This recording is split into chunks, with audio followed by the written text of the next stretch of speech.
wabarakatuh. Perkenalkan, nama saya Eli SPDI, alamat Desa Logia. Kita akan berjumpa di mata pelajaran Pendidikan Pancasila dan Kewarganegaraan. Baiklah, pertemuan kita kali ini kita akan membahas tentang nilai-nilai Pancasila dalam kerangka praktik penyelenggaraan pemerintahan negara. Adapun tujuan yang akan kita capai pada materi ini, yang pertama, menjelaskan sistem pembagian kekuasaan negara. Yang kedua, mendeskripsikan kedudukan konsep kekuasaan di Indonesia. Yang ketiga, mengidentifikasi pembagian kekuasaan di Indonesia. Pengertian sistem pemerintahan. Sistem pemerintahan adalah cara pemerintah dalam mengatur suatu yang berkaitan dengan pemerintahan. Sistem ini berfungsi untuk menjaga kestabilan pemerintahan, politik, pertahanan, ekonomi, dan lain-lain. Ya, seperti gambar yang tertera di samping adalah pengertian kekuasaan. Kekuasaan adalah kemampuan seseorang untuk mempengaruhi orang lain agar melakukan tindakan-tindakan yang diperintahkannya. Berikut, kekuasaan negara adalah kewenangan negara untuk mengatur seluruh rakyatnya untuk mencapai keadilan dan kemakmuran serta keteraturan. Kekuasaan negara menurut pendapat para ahli, yang pertama, menurut John Locke adalah kekuasaan negara dibagi menjadi 3 macam. Yang pertama, kekuasaan legislatif, yaitu kekuasaan untuk membuat atau membentuk undang-undang. Yang kedua, kekuasaan eksekutif, yaitu kekuasaan untuk melaksanakan undang-undang, termasuk kekuasaan untuk mengadili setiap pelanggaran terhadap undang-undang. Dan yang ketiga, kekuasaan federatif, yaitu kekuasaan untuk melaksanakan hubungan luar negeri. Pendapat yang kedua menurut Montesquieu, yang pertama adalah kekuasaan legislatif, yaitu kekuasaan untuk membuat atau membentuk undang-undang. Yang kedua, kekuasaan eksekutif, yaitu kekuasaan untuk melaksanakan undang-undang. Dan yang ketiga, kekuasaan yudikatif, yaitu kekuasaan untuk mempertahankan undang-undang atau mengadili setiap pelanggaran terhadap undang-undang. Selanjutnya, pembagian kekuasaan. Kekuasaan negara dibagi dalam beberapa bagian. Yang pertama, legislatif, eksekutif, dan yudikatif, tetapi tidak dipisahkan. Hal ini membawa konsekuensi bahwa di antara bagian-bagian itu dimungkinkan ada koordinasi atau kerjasama. Mekanisme pembagian ini banyak sekali digunakan oleh banyak negara di dunia, termasuk Indonesia. Selanjutnya, pemisahan kekuasaan. Kekuasaan negara itu terpisah-pisah dalam beberapa bagian, baik mengenai organnya maupun fungsinya.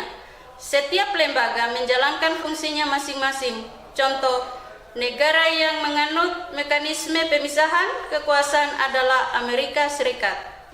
Berikut konsep pembagian kekuasaan yang dianut di Indonesia.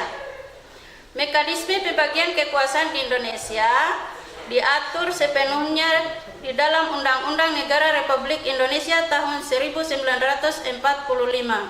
Penerapan pembagian kekuasaan di Indonesia terdiri atas 2 bagian, yaitu pembagian kekuasaan secara horizontal dan pembagian kekuasaan secara vertikal. Berikutnya lagi, pembagian kekuasaan secara horizontal. Pembagian kekuasaan menurut fungsi lembaga-lembaga tertentu, legislatif, eksekutif, dan yudikatif. Berdasarkan Undang-Undang Negara Republik Indonesia tahun 1945, secara horizontal, pembagian kekuasaan negara dilakukan pada tingkatan pemerintahan pusat dan pemerintahan daerah. Pemerintahan pusat berlangsung antara lembaga-lembaga negara yang sederajat, kekuasaan konstitutif, legislatif, eksekutif, yudikatif, eksaminatif, dan moneter. Pemerintahan daerah adalah berlangsung antara lembaga-lembaga daerah yang sederajat, yaitu antara pemerintah daerah, kepala daerah, wakil kepala daerah, dan Dewan Perwakilan Rakyat Daerah atau DPR. Pembagian kekuasaan secara vertikal.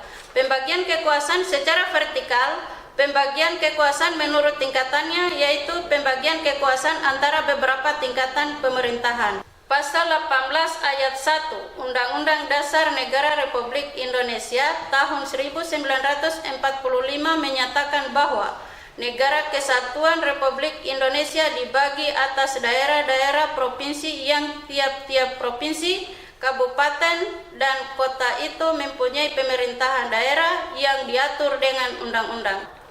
Selanjutnya, pembagian kekuasaan secara vertikal. Hubungan antara pemerintahan provinsi dan pemerintahan kabupaten kota terjalin dengan koordinasi pembinaan dan pengawasan oleh pemerintahan pusat dalam bidang administrasi dan kewilayahan. Dengan asas tersebut, pemerintah pusat menyerahkan wewenang pemerintahan kepada pemerintah daerah otonomi provinsi dari kabupaten kota untuk mengurus dan mengatur sendiri urusan pemerintahan di daerahnya, kecuali urusan pemerintahan yang menjadi kewenangan pemerintah pusat, yaitu kewenangan yang berkaitan dengan politik luar negeri, pertahanan, keamanan, yudisial, agama, moneter, dan fiskal.